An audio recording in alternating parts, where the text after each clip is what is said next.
Olá, minha galera do meu coração, vamos a mais uma aula especial para você detonar no vestibular no Enem. Na aula de hoje falaremos sobre a região norte do Brasil. Você está acompanhando aí que a gente está gravando várias aulas da geografia do Brasil, muito a pedido do pessoal aí que vai fazer o concurso para ESA, concurso de formação de oficiais. A gente sabe que aparece bastante questões de geografia do Brasil, tá? Então a gente vai suprir isso aí para vocês, para você ter aqui todo esse material, né? Não esqueça de você curtir aí, se inscrever no canal e compartilhar com seus amigos. Bom, o que eu tenho que saber da região norte primeiro?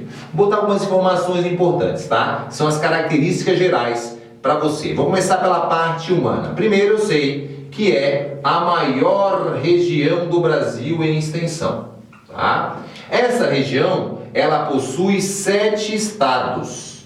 Marcelo, quais são os estados que eu tenho na região norte? Bom, nós começamos com, para você, o Acre, o Amapá, o Amazonas. Temos o Pará, temos Roraima, temos Rondônia e o último estado a ser criado na década de 80 e 88, o estado do Tocantins. Beleza? Então são 7 estados. Não é a região que mais tem estados, mas é a maior região em extensão.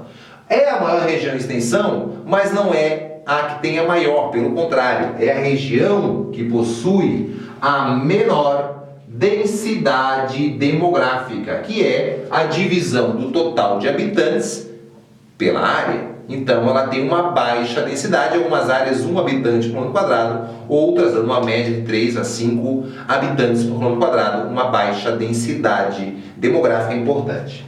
Outro fator importante aqui, nós temos a região que possui o maior percentual da taxa de fecundidade do Brasil. É a região que possui, muita gente acha que é o Nordeste. Então isso também é uma pegadinha importante para você anotar. A região que possui o maior percentual, número médio de filhos por mulher, é essa região. A galerazinha está chegando junto lá, rapaziada.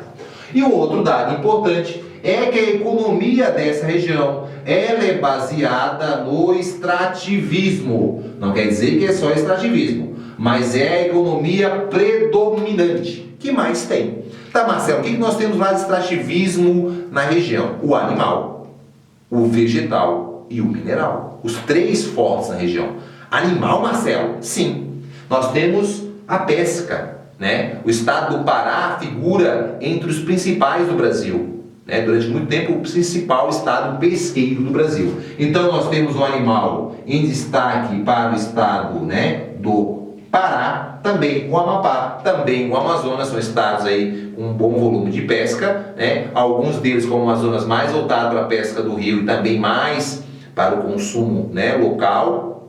E já o estado do Pará, já com uma produção maior, porque grande parte é retirado, sim, do oceano. Beleza? Então, nós temos o animal com a pesca. Nós temos o vegetal, sim, o vegetal bem forte na região, principalmente a madeira em tora. Mas nós temos a castanha do Pará, nós temos o látex, nós temos outras espécies que são tiradas através do extrativismo. Lembra que extrativismo é tudo que eu tiro da natureza sem ter a necessidade de plantar. Então nós temos sim nessa região um forte extrativismo vegetal, principalmente a madeira em tora. Como você viu em nossas aulas aí recentes sobre a Amazônia e outras aulas, você está acompanhando e vendo que chama muita atenção para o vestibular, o aumento do desmatamento. E esse desmatamento e esse extrativismo ele tem 2 fins. O primeiro, obviamente, que é vender e comercializar a madeira. O segundo é que transformar essa área de floresta em área ou para a pecuária ou para a agricultura. Beleza? Vamos lá, continuando para você. E também o mineral. O extrativismo mineral é muito, muito forte. E em destaque, a gente vai destacar para vocês 2 áreas. Uma é chamada Carajás, que é a maior reserva mineral do Brasil, uma das maiores do mundo. Fica no estado do Pará. Nós temos grande extração de ferro, de manganês, de bauxita, cassiterita, cobre, estanho. Então nós temos uma variedade de minérios, principalmente o ferro e o manganês. E temos um outro projeto na região chamado Projeto Trombetas. E esse projeto Trombetas foi para extrair o alumínio, que é o projeto Trombetas. Na região nós temos ali as margens do rio Trombetas, indústria também, muita indústria de alumínio também do Canadá se instalaram para a produção, transformação da bauxita em alumínio. Então, nós temos também a bauxita retirada daqui. Marcelo, tem uma outra reserva que tem decadência? Tem. No estado do Amapá, a Serra do Navio, ela foi muito famosa, né? Então, aquela Serra do Navio, ela ficou conhecida mundialmente por ter uma altíssima renda per capita. Mas a gente sabia que a cidade foi criada para extrair o mineral. O manganês foi esgotado no começo dos anos 2000, então hoje a reserva está em decadência com pequena extração. Beleza? Então nós temos aqui a parte econômica ligada ao extrativismo. Indústria, temos sim uma área industrial chamada Zona Franca de Manaus, que é uma área aí, né, com incentivos fiscais, onde atrai várias empresas, muitas maquiladoras que encaixam os produtos e geram bastante emprego na região, figurando sim entre as principais áreas industriais do nosso país. Beleza? Temos várias de moto, de eletrônicos que acabam produzindo nessa região. Tá? Então, a economia baseada no extrativismo, também temos a indústria e temos duas metrópoles nessa região norte, que é Manaus e Belém. São as duas metrópoles da região norte do país. Tendo essas duas grandes metrópoles, obviamente, temos ali um setor terciário forte, turismo crescendo muito e também o comércio, né? Muitos habitantes que fazem a economia girar. Então essa aqui é a característica geral para você. Para pincelar e fechar essa nossa dica, nós vamos agora pegar os aspectos físicos para você, meu aluno irado. Acompanha comigo. Bom, a gente faz um esqueminha para você, começando com a geologia, com o relevo.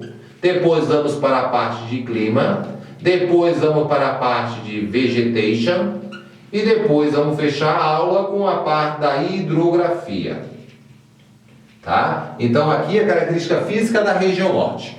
Começamos com a geologia, tá? Vou fazer aqui para você um perfil do relevo para você entender mais ou menos como é a região. Então, se a gente fosse classificar o relevo, né, como é que é o relevo predominante da região norte? O relevo predominante são as depressões e as planícies, destaque para a planície amazônica. Beleza? E também as depressões. Só que se você pegar um autor antigo, porque você sabe que as depressões no Brasil vão começar a aparecer na década de 90, né? Que ali começa a classificação de Jurandir Ross, e aí está aparecendo um pouco ainda nos vestibulares. Então vamos fazer as duas classificações.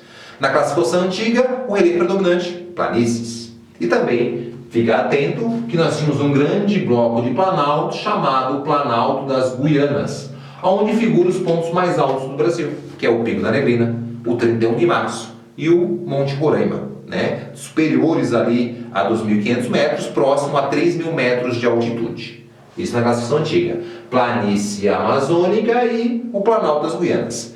Na classificação nova, ele já tem outra denominação. Temos a planície amazônica, curtinha aqui para você, cercada por duas áreas depressivas, e aqui dois planaltos. O Planalto Norte Amazônico e o Planalto Sul Amazônico. E aqui a área depressiva, né? Depressão, né, periférica aqui desse planalto e desse planalto. Beleza? Depressão periférica ao Planalto Norte Amazônico, depressão periférica do Planalto Sul Amazônico. E a área de planície. Tranquilo? Esse é o relevo. Não esqueça que o solo, em grande parte desse solo, é um solo lixiviado. Também temos áreas com solo laterítico e também algumas áreas com solo já de melhor qualidade, mas não esqueça que o solo está associado à questão da alta pluviosidade. Lembra que os solos dessa região são solos mais profundos, muito com latossolo, solo bem desenvolvido, né, devido a esse grande processo de intemperismo, esse é o nome. A parte do clima, bom, Marcelo, vou fazer agora diferente, fazer aqui para você. O clima a gente vai destacar para você, aluno, dois grandes climas. A gente podia dividir, né, isso aqui. Esse clima mais ao norte é o clima tropical semiúmido, que pega lá o estado de Roraima. É aquele clima que chove, não chove, chove. Uma escassez de chuva no inverno. Um clima quente, mas com uma redução. A gente fala clima quente, megatérmico, com duas estações, sendo ela seca no inverno. A outra parte, a maior parte, o clima predominante é o clima equatorial. A gente pode dividir esse clima também em outras áreas, porque temos um clima equatorial que chove o ano inteiro. Esse clima a gente vai dividir em áreas, tá? Então ele pode ser dividido em praticamente dois climas. Um clima com chuva regular e um clima já chamado meio que até de monsônico, ele chama, com um momento de muita chuva e momentos de mais estiagem, beleza? Mas alguns autores, a maior parte, não chamam de clima monsônico, porque o clima monsônico é um clima seco numa estação, e aqui não chove o ano inteiro, só que tem um momento que chove muito mais do que o outro, tá? Então a gente classifica esse clima como um clima equatorial, alta pluviosidade, baixa variação de temperatura e, obviamente, um clima quente e úmido, tá? Dependendo da região que se encontra, nós temos uma chuva regular o ano inteiro, um momento que vai chover mais e outro momento que vai chover menos. Isso aí você vai, obviamente, entender e responder numa prova com maior tranquilidade, porque vai aparecer um gráfico, um climograma, né? Você não tem que gravar. A média de chuva e temperatura, a temperatura é média superior a 25 graus e a média de chuva superior a 2.500 milímetros. 2.300 a 2.800 milímetros na maior parte da região. Beleza? E vamos para a vegetação. A vegetação, 2 biomas em destaque. Lá, sempre associa a vegetação a clima aluminado, hein? Ó, clima tropical semiúmido, vegetação cerrado. Como é o cerrado? São arbustos esparçados por gramíneas amareladas. Característica principal com a prova, vegetação arbustiva, esparçada por gramíneas, e a vegetação tropófila. O que é tropófila? Que, adaptada ao clima com 2 estações. Sendo tropófila, ela também tem como característica ser semicaduca. Que é isso? Ela libera parte das folhas. E o solo nessa região já é um solo laterítico, um solo já mais ácido pelo excesso da concentração de minerais. O outro bioma, obviamente, que é o principal, você viu na nossa aula aí recente, a floresta amazônica, que ela é um bioma de floresta tropical, heterogênea, latifoliada, densa, ombrófila, higrófila e assim por diante. Lembra que o solo é um solo pobre lixiviado, mas é o centro da biodiversidade do planeta. E a hidrografia, obviamente, a bacia amazônica. A bacia amazônica, aluno, é a mais diferente do Brasil. Por quê? Porque todas as outras bacias brasileiras são formadas pela chuva. E essa não. Essa é formada pelo derretimento da geleira e pela chuva. Então a gente chama o seu regime de formação um regime misto.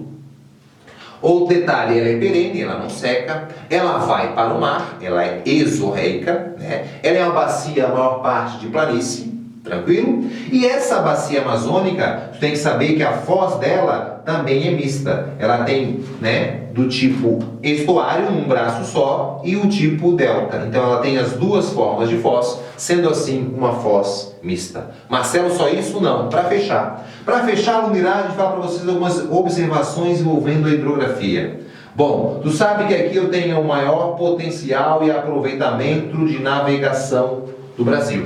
Grande parte do transporte na região é feito através de hidrovias, pelo esse potencial da bacia amazônica ou bacia de planície. E outro detalhe, nós temos o maior potencial, não o aproveitamento. O aproveitamento sabe que é na bacia do Paraná, mas o maior potencial de gerar energia é aqui. Inclusive alguns projetos polêmicos na construção de algumas usinas hidrelétricas, como a usina de Balbina e a usina de Belo Monte, gerando muito impacto ambiental e movimentos pelo mundo inteiro, devido a toda essa preocupação, devido ao desmatamento, a emissão de carbono pelo desmatamento, afetar a biodiversidade, população indígena, toda essa questão que envolve ali, tu sabe muito bem disso. Beleza? Essa foi a nossa dica da região norte. Ah, Marcelo, não tem música? Vou cantar uma música aí para você pegar a gatinha e sair dançando. Marcelo pegou um sertanejão e fez assim: falei da região norte e a galera ficou louca. Vivi do extrativismo, a madeira não é pouca. Você sabe que chove deixando a terra molhada, formando uma floresta densa e latifoliada. Era ele tirar e você me falava látex tem lá. Um sinal disfarçado, em inglês o safado, mudas foi roubar.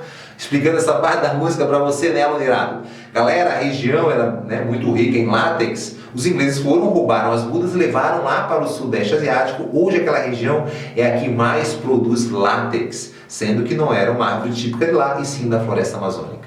Beleza? Continua, Marcelo. A Zona Franca eles foram criar, reduzem os impostos para as indústrias se instalar. Em Carajás, minério de montão, juntou com o trombetas, vale faz a extração. Alumínio, tem ferro, Manganês, é brega, né, rapaziada? Rapaziada, beijo, confia em ti, se inscreva no nosso canal, compartilhe e saiba que esse é o canal de geografia mais irado do Brasil. E você pode estudar aqui totalmente de graça e sim, conquistar o seu objetivo. Porque eu peço para você aquele joinha, se valeu a pena, e compartilhar com seus amigos, para que mais pessoas consigam, estudar geografia e assim conquistarem e mudar o nosso país. Beijo, aguardo você na próxima aula. Valeu, galera!